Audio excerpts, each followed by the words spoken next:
예, 목요일 묵상의 시간입니다. 바르게 배우는 가장 좋은 방법은 가르치는 것이다. 바르게 배우는 가장 좋은 방법은 가르치는 것이다. 이런 제목으로 또 묵상 나누겠습니다.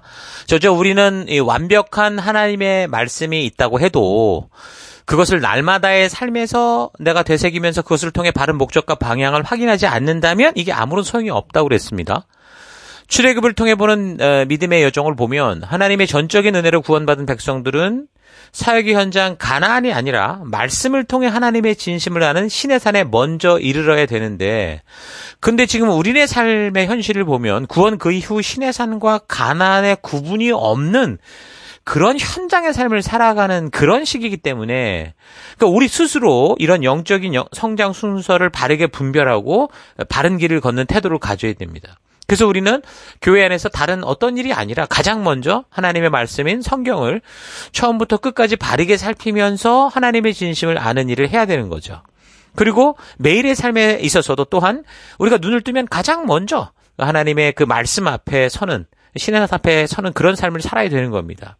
그래서 이 말씀이 우리의 영혼의 양식이고 또한 우리가 나아갈 바를 알게 하는 길이요 진리라는 이 사실을 알고 이 말씀 앞에 진지하게 늘 서야 되죠.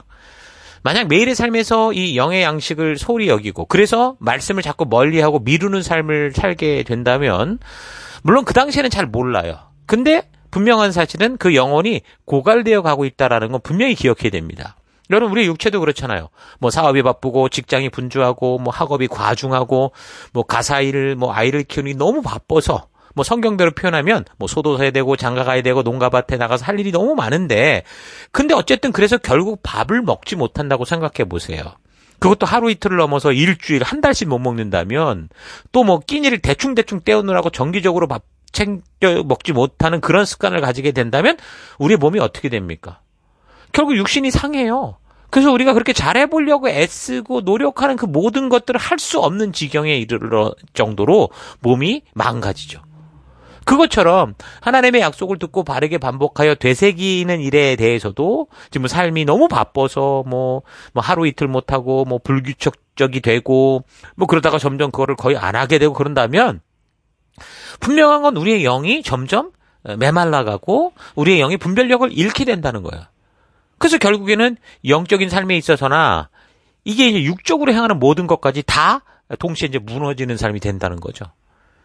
하나님의 말씀이 항상 우리 마음속에 자리 잡게 하지 못하고 하나님이 누구신지 알게 하셨던 그 첫사랑, 하나님과의 그 하나님의 의도를 아는 이 마음을 지키지 못하면 우리는 어느샌가 교회를 다니면서도 무례하게 되고 교만하게 되고 또 그리고 정작 우리가 해야 될 일에 대해서는 하지 않으면서 변명하고 핑계를 대다가 또 오히려 나중에는 예수님을 공격하는, 우리에게 그런 의의 길을 요구하는 그런 그 예수님을 공격하는 바리새인들과 같이 되고 만다라는 거예요. 그래서 하나님은 매년 함께 적어도 3차례는 나에게 나와야 된다라고 말씀하신 거고, 또한 매 7년 정기 면제는 초막절에 다른 거 하지 말고 반드시 모든 국민에게 성경, 이 하나님의 언약을 읽어주고 이 의도를 알게 해라 말씀하시는 거죠. 31장 10절 모세가 그들에게 명령하여 이르기를 매 7년 끝에 곧 면제년의 초막절에 온 이스라엘이 너의 하나님 여호와 앞 그가 택하신 곳에 모일 때에 이 율법을 낭독하여 온 이스라엘에게 듣게 할지니 곧 백성의 남녀와 어린이와 너의 성읍 안에 거류하는 타국인들을 모으고 그들에게 듣고 배우고 너의 하나님 여호와를 경외하며 이 율법의 모든 말씀을 지켜 행하게 하고 또 너희가 요단을 건너가서 차지할 땅에 거주할 동안에 이 말씀을 알지 못하는 그들의 자녀에게 듣고 내 하나님 여호와 경외하기를 배우게 할지니라. 그 초막절 7년마다 돌아오는 7년째 돌아오는 초막절에는 약 8일 정도 시간이 되는데 그때 이제 성경을 이거 다 읽고 설명을 하는 거예요. 뭐 지금 우리가 말하는 성경은 66권이지만 그때는 뭐겠습니까? 여기 지금 하나님의 분명한 뜻, 그 법도와 규례가 담긴 레위기, 그 의도를 알게 하는 이 신명기에 대한 얘기를 분명히 말씀하고 있는 거죠. 거기에 지금 뭐라고 말하냐면 누구에게 가르치라고 말하냐면 모든 백성의 남녀와 어린이와 네 성읍에 거주하는 타국인에게까지 다 가르치라는 거예요. 요즘 상식적으로 생각해 볼 필요가 있어요. 우리가 한 그 나라에서 한 사회에서 살아갈 때 우리가 어떤 사람이든 간에 그 사회가 약속했던 것들을 모르면 결국 우리는 범죄자가 되거나 남을 해하는 사람이 될 수 있어요. 뭐 호주에서의 운전 방법과 한국에서의 운전 방법은 완전히 반대로 다니게 돼 있습니다. 근데 서로가 여기 살아가는 호주 사람들은 알아도 되고 내가 외국인이니까 몰라도 된다라고 하면 그냥 나만 모르는 게 아니고 내가 모르는 무지 때문에 이곳에서 살아가는 사람들을 상해하고 심지어 죽이게 할 수도 있다라는 거죠. 그러니까 타국인에게 가르쳐주는 것도 그 나라 전체 법도를 알게 해라 그 말인 거예요. 그 나라 전체 법도가 하나님의 법도인데 그걸 알리라는 거죠. 그러니까 우리가 분명히 이 하나님의 이 약속과 이 하나님의 의도가 뭔지를 모르는데 그 살아가는 사회의 법도와 규례를 모르는데 어떻게 우리가 그 나라 백성답게 살 수 있겠습니까? 어떻게 하나님의 뜻대로 살아갈 수 있을까요? 그 하나님의 말씀도 모르고 약속도 모르면서 여러분이 보내받은 그 약속의 땅, 여러분의 삶의 현장, 거기서 어떻게 하나님의 뜻, 빛된 모습, 소금된 모습을 살아갈 수 있냐고요. 여러분, 우리가 뭐 살아가면서 무슨 운동 같은 경우, 어떤 경기를 하든지 그 경기에 이유도 모르고 규칙도 모르고 목적도 모른다면 어떻게 그 경기를 바르게 치를 수 있겠습니까? 여러분, 열심만 가지고 살아갈 수 있는 게 그게 아니에요. 열심만 가지고 살아갈 수 없는 게 인간의 삶이에요. 열심보다 더 중요한 것은요, 먼저 바른 방향을 아는 거고, 바른 방향을 알았다면 그 방향 속에서 우리가 어떤 약속이 있는가를 아는 게 중요한 거예요. 그 다음에 열심인 거예요. 그래서 하나님의 말씀을 자꾸 집에 놓고 뭐 이 전화기 안에만 넣어놓고 다니지 말고 각자 마음 중심에 넣고 다니라 이 얘기를 하는 거예요. 성경을 읽고 이해하는 것이 혼자 한다면 당연히 어렵고 힘들 수 있어요. 그래서 우리 강단의 가이드를 따라서 지금 먼저 이 믿음의 길을 가는 사람들에게 그 방법을 좀 알고 또 함께 그 길을 걷는다면 성경은 결코 이 세상을 사는 동안 도저히 알 수도 없는 꼭 목사와 같은 어떤 사람만 아는 그런 수수께끼 같은 그런 내용이다. 그렇게 뭐 여러분 착각하지 않을 수 있어요. 30장 11절 뭐라고 말합니까? 내가 오늘 여러분에게 전한 이 명령은 여러분이 깨달을 수 없을 만큼 어려운 것도 아니요 도달할 수 없을 만큼 먼 곳에 있는 것도 아닙니다. 그래서 무슨 하늘에 있다고 누가 하늘 가서 가져올까? 또 바다 건너편에 있다고 누가 바다를 건너가서 가져올까? 이렇게 한탄할 필요가 없다고 그래요. 14절 그것은 여러분에게 아주 가까이 있습니다. 그것은 여러분의 입속에 있고 마음속에 있어서 언제든지 행할 수 있습니다. 그러니까 하나님의 말씀은 복잡한 암호집이 아니라 누구라도 읽으면 이해되고 깨달을 수 있는 말씀이라는 거죠. 무슨 하늘에 올라가서 3층천까지 뭐 3층천까지 올라가서 뭐 그 하늘을 봐야 겨우 이해할 수 있다라던가 또는 해외에 무슨 유명한 신학대학교를 가서 공부를 해야만 알아들 수 있다. 이게 아니라는 거예요. 여러분의 입속에 있고 마음속에 있고 삶 속에 있다면 언제든지 그 누구라도 행할 수 있는 말씀이 하나님의 말씀이라는 거죠. 그래서 바른 가이드를 받으면서 이 성경을 함께 대하면 이 성경은 누구나 읽고 이 말씀 안에서 생명을 찾고 축복의 길을 가고자 하는 하나님의 그 애절한 마음이 들어있는 것을 누구라도 알 수 있다는 거죠. 행하지도 않고 계속 듣기만 하고 연구에 연구만 더하다 하고 또 연구하다 보니까 책만 자꾸 두꺼워지고 그럼 읽을 수도 없고 결국에 행할 수도 없게 되고 마는 거예요. 교회를 오래 다녔던 사람들은 계속 듣기만 하는 함정에 깊이 빠져 있는 경우가 많습니다. 신앙의 처음부터 이 말씀과 바르게 관계하고 하나님의 마음, 의도를 아는 것을 배우지 않았고 그냥 교회 생활에 익숙해져 버리는 거예요. 그래서 그런 거죠. 이제 신앙 안에 막 들어온 사람들 같은 경우는 그냥 상식에 따라 살기 때문에 설교를 목사님이 하면 듣고 바르게 알려고 그러고 알게 되면 그렇게 행하려고 합니다. 하루하루 그렇게 노력하는 삶을 살려고 해요. 근데 오히려 오랜 신앙생활을 했던 사람들은 그 말씀에 대해서 듣기만 하지 행하지 않는 이게 무슨 깊은 뜻이 있는가 조금 고민하다가 이게 어려워 그냥 때려치우고 그렇게 뭐 하루 이틀 보내고 일주일 다 가버리고 그러다가 나중에는 말씀을 읽고 고민하는 것조차 하지 않죠. 하자고 하면 무조건 안 돼, 못 해, 형식적으로 불가능해 뭐 이런 식인 거예요. 다 하고자 하는 어떤 그런 노력을 하는 게 아니고 할 수 없는 것을 증명해내려고 하는 경우가 너무 많죠. 끊임없이 변명하고 핑계대는 인생이 되고 맙니다.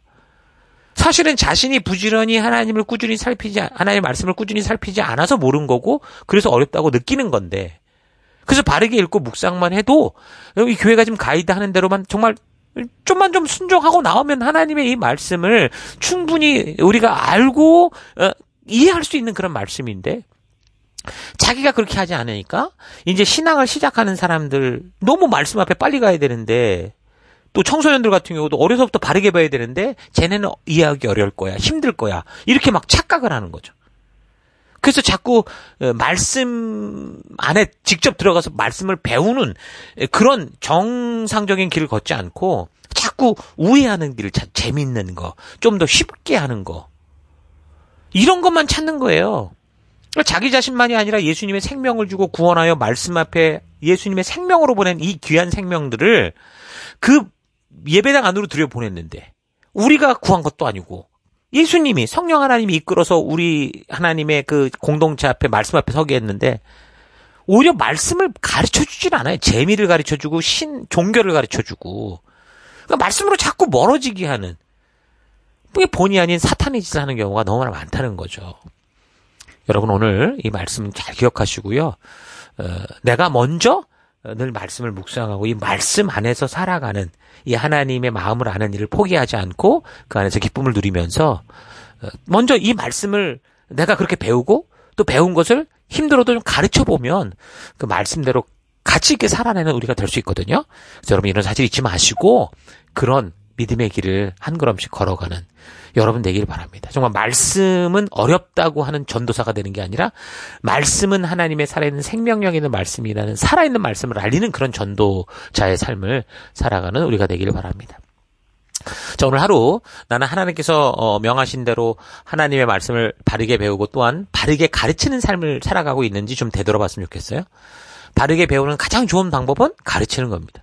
듣기만 하면 많이 배우는 것 같지만 정작 내가 그것을 정리하고 그대로 행하려고 하면 어렵다는 것을 느끼죠. 그러나 듣고 배운 것을 또 그렇게 힘든 과정을 거쳐 정리하고 누군가에게 가르치려고 하면 가르치기 위해 준비하는 그 시간을 통해 배우게 되고, 준비를 통해 깨닫게 된 것을 가르치면서 또 배우게 되고, 또한 듣는 사람들이 질문하고 그것에 답변을 하면서 더더욱 많이 배우게 되는 거예요.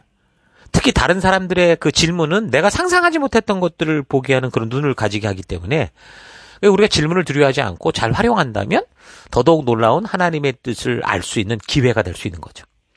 그래서 셀 속에서도 서로 말씀을 나눌 때 서로 질문하고 궁금했던 것들을 나누는 게 참 중요한 겁니다. 내가 준비하며 깨닫게 된 것 외에 또 다른 사람들의 준비를 통해 깨닫게 된 것을 나누면서 우리는 더욱 풍성해질 수 있고 더더욱 넓은 눈을 가질 수 있고 바르게 보는 눈을 가지게 되고 더더욱 분명한 하나님의 뜻을 바르게 분별하는 그런 안목을 가지게 될 수 있는 겁니다. 그래서 어떤 분들은 셀에 나올 때도 내가 말씀을 못 봐서 못 온다고 하는데, 못 봤으면 더 오셔야죠. 못 봐서 못 오면은 그럼 보겠습니까? 안 볼 거 아닙니까? 그러니까 내가 스스로 못했다면 다르게 한 사람을 통해서라도 듣고 또 배워야죠. 이런 사실을 잘 기억하세요. 그래서 하나님은 반드시 7년에 한 번 면제년 초막절에 하나님 나라 백성이라면 누구라도 이 하나님의 법도와 규례가 담긴 신의 산 언약의 말씀을 듣게 하고 또한 가르치라 말한 거죠. 성경과 역사를 배우는 것, 신의 산 언약의 약속과 그 법도와 규례에 대해 듣고 배우고 가르치는 것은 바로 하나님께서 직접 명하시고 행하게 하신 거예요. 우리의 사명이에요. 그래서 하나님은 성경 자체를 일단 어렵게 만든 게 아니라 읽기만 해도 저들이 살아온 이 역사의 이야기를 통해서 저들의 조상이 걸어왔던 그 삶들을 통해서 하나님의 분명한 뜻을 알 수 있도록 그렇게 기록하셔서 우리에게 주신 겁니다.